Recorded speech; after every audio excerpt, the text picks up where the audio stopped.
led, and in his hand a burning brand he hath, the which he brandisheth about his head.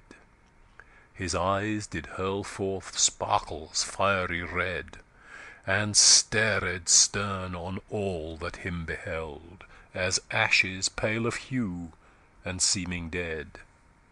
And on his dagger still his hand he held, trembling through hasty rage, when choler in him swelled. His ruffian raiment all was stained with blood which he had spilt, and all to rags arent, through unadvised rashness waxen wood.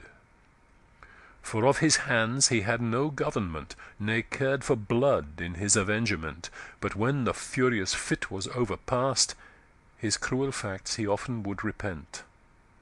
Yet wilful man he never would forecast how many mischiefs should ensue his heedless hast.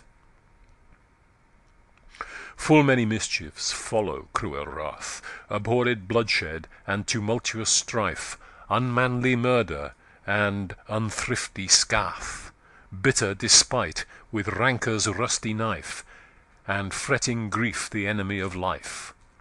All these and many evils mow haunt ire, the swelling spleen and frenzy raging rife, the shaking palsy and St. Francis fire.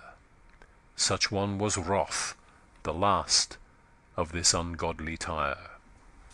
And after all, upon the wagon beam rode Satan, with a smarting whip in hand, with which he forward lashed the lazy team, so oft as sloth still in the mire did stand. Huge routs of people did about them band, shouting for joy, and still before their way a foggy mist had covered all the land, and underneath their feet all scattered lay dead skulls and bones of men whose life had gone astray. So forth they marchen in this goodly sort, to take the solace of the open air, and in fresh flowering fields themselves to sport. Amongst the rest rode that false lady fair, the foul Duessa, next unto the chair of proud Lucifer, as one of the train. But that good knight would not so nigh repair, himself estranging from their joyance vain, whose fellowship seemed far unfit for warlike swain. So having solaced themselves a space with pleasance of the breathing fields y-fed, they back returned to the princely place, whereas an errant knight in arms clad, and heathenish shield, wherein with letters red was writ Sans joy, they new arrived find. Enflamed with fury and fierce hardihead, he seemed in heart to harbour thoughts unkind, and nourish bloody vengeance in his bitter mind. Who when the shamed shield of slain Sans Foy he spied, with that same Faerie champion's page, bewraying him that did of late destroy his eldest brother, burning all with rage, he to him leapt, and that same envious gage of victor's glory from him snatched away. But the elfin knight, which ought that warlike wage, disdained to loose the meed he won in fray, and him rencountering fierce, rescued the noble prey. Therewith they gan to hurtlen greedily, redoubted Batail ready to darraign, and clash their shields, and shake their swords on high, that with their stir they troubled all the train, till that great Queene, upon eternal pain of high displeasure that ensuein might, commanded them their fury to refrain, and if that either to that shield had right, in equal lists they should the morrow next it fight. "Ah, dearest dame," quoth then the Paynim bold, "pardon the error of enraged wight, whom great grief made forget the reins to hold of reason's rule, to see this recreant knight no knight, but treacher full of false despite and shameful treason, who through guile hath slain the prowest knight that ever field did fight, even stout sans Foy. Oh, who can then refrain, whose shield he bears renversed, the more to heap disdain?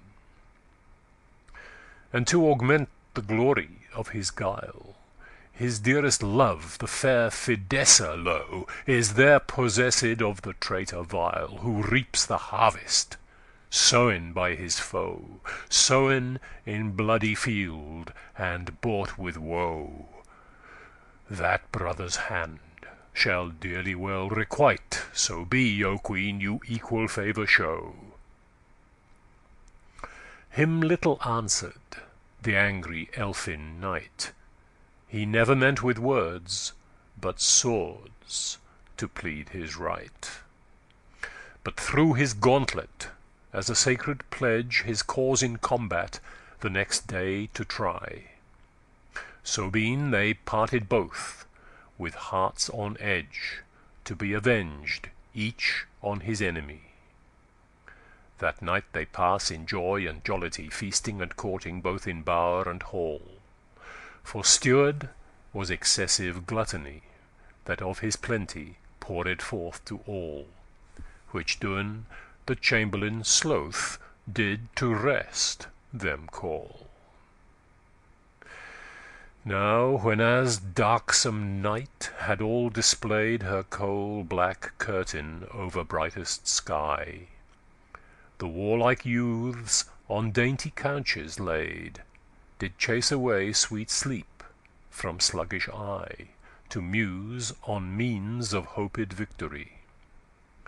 But when as Morpheus had with leaden mace arrested all that courtly company, uprose Duessa from her resting place, and to the Paynim's lodging comes with silent pace, whom broad awake she finds in troublous fit, forecasting how his foe he might annoy, and him amoves with speeches seeming fit.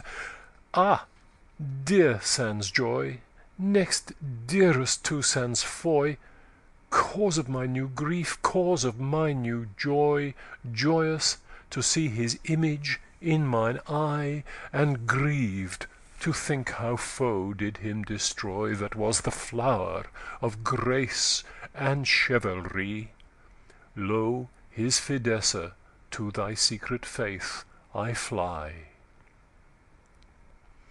With gentle wordes he can her fairly greet, and bade say on the secret of her heart. Then sighing soft, I learn that little sweet oft-tempered is, quoth she, with muchel smart. For since my breast was launched with lovely dart of dear sans Foy, I never joyed hour, but in eternal woes my weaker heart have wasted, loving him with all my power, and for his sake have felt full many an heavy stour.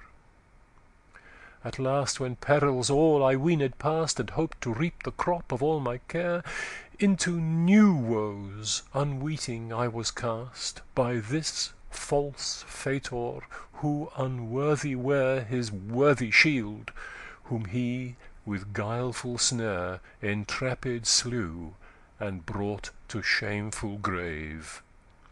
Me, silly maid, away with him he bare, and ever since hath kept in darksome cave, for that I would not yield that to sans Foy I gave. But since fair sun hath spursed that lowering cloud, and to my loathed life now shows some light, under your beams I will me safely shroud from dreaded storm of his